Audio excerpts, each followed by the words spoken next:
All right, this is my study culture presentation.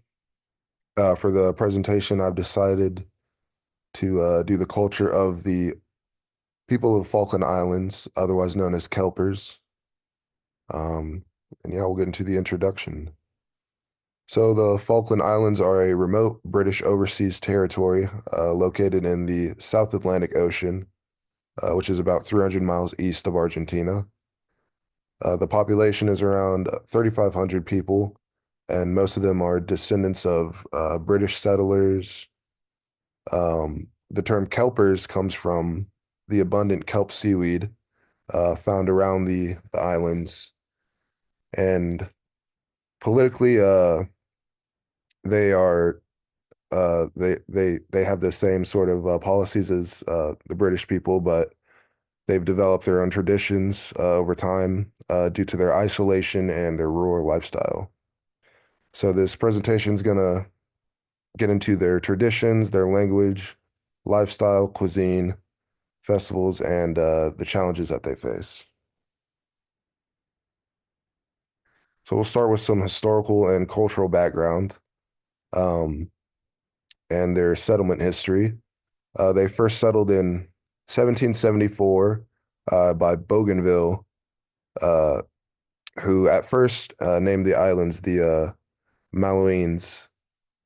Um, and they were occupied by French, Spanish, the British, and briefly by Argentina over the centuries. The British established a permanent colony in 1833, and the Falkland Islands War, which was in 1982, was where Argentina invaded the Falkland Islands and claimed that it was their own. And the British ended up reclaiming the territory after a 74-day conflict. So the war solidified Kelper identity and also strengthened the ties with the Falkland Islands and the UK, and they were able to keep their home.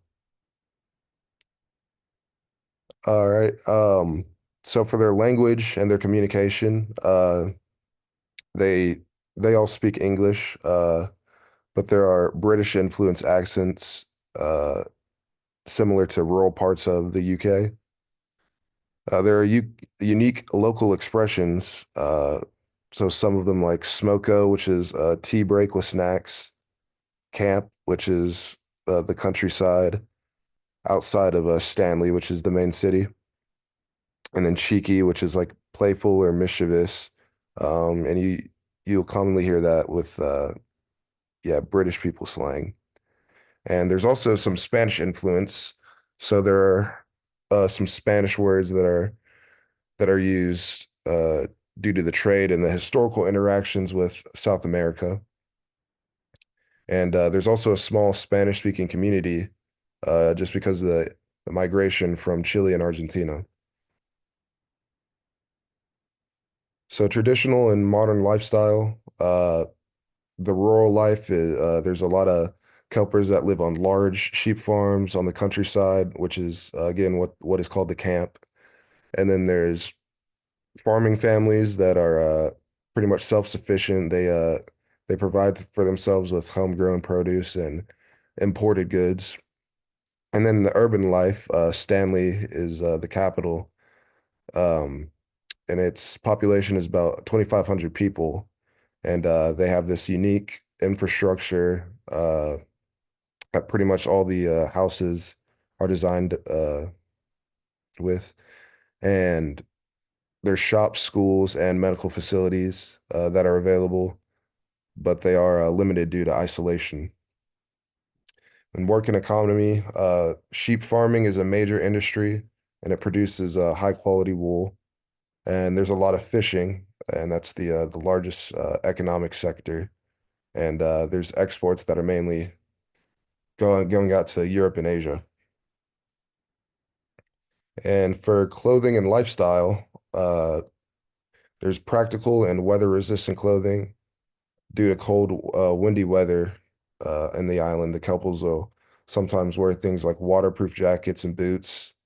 Uh, they'll wear wool sweaters and hats, which are usually made from the local sheep and the wool. And there's thick socks and gloves for outdoor activities. And then there's also some British fashion influence. So there's like a lot of formal wear in special events, like Liberation Day, which we'll get into, and then there's more casual clothing and in the capital, which is more similar to things you see in Britain, like just jeans, sweaters, and boots.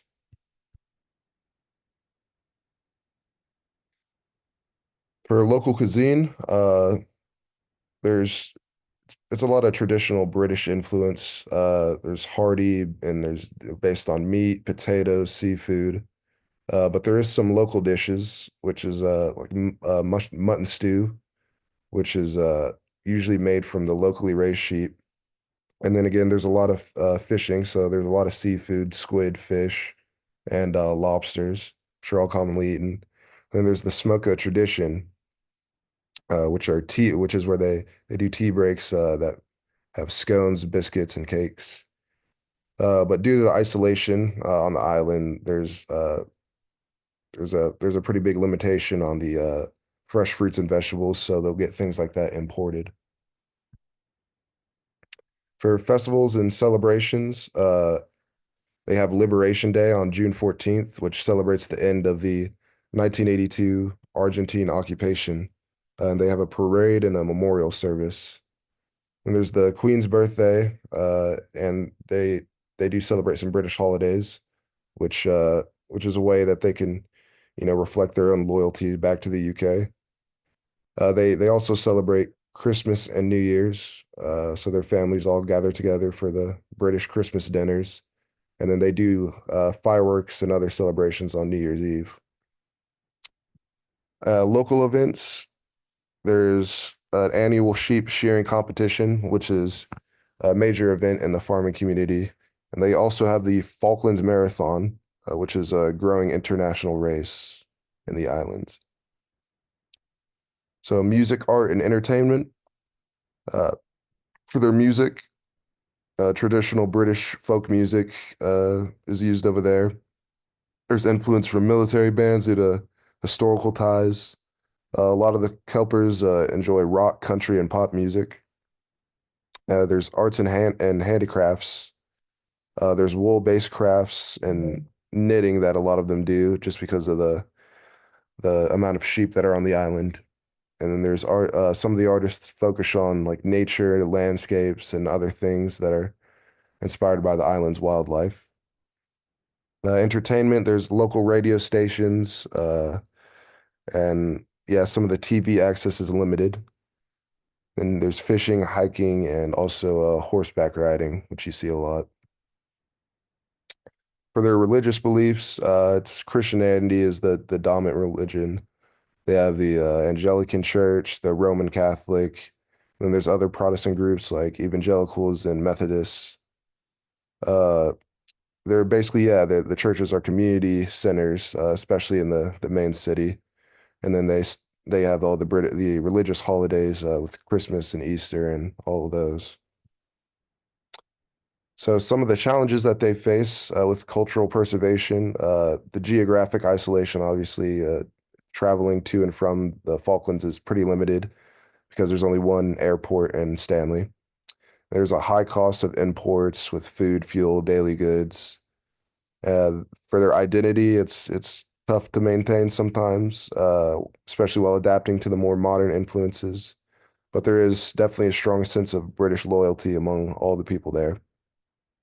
And then there's again the political disputes with Argentina, where Argentina still claims land in the islands, which has created diplomatic tensions over the years. But recently, the Kelpers voted to remain British in 2013 in a referendum. So, in conclusion, the Kelpers have a strong British influence culture with unique traditions, which are shaped by the isolation and the resilience of the island. Their economy is based on farming, fishing, tourism, and they have a very strong community spirit.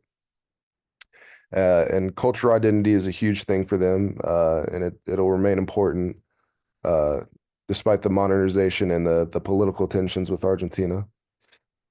And yeah, the Falkland Islands just take great pride in their culture and their independence, and it's a really unique place that a small group of people have come together, and they're just extremely prideful in their people and their land. Yeah, that'll wrap up the presentation.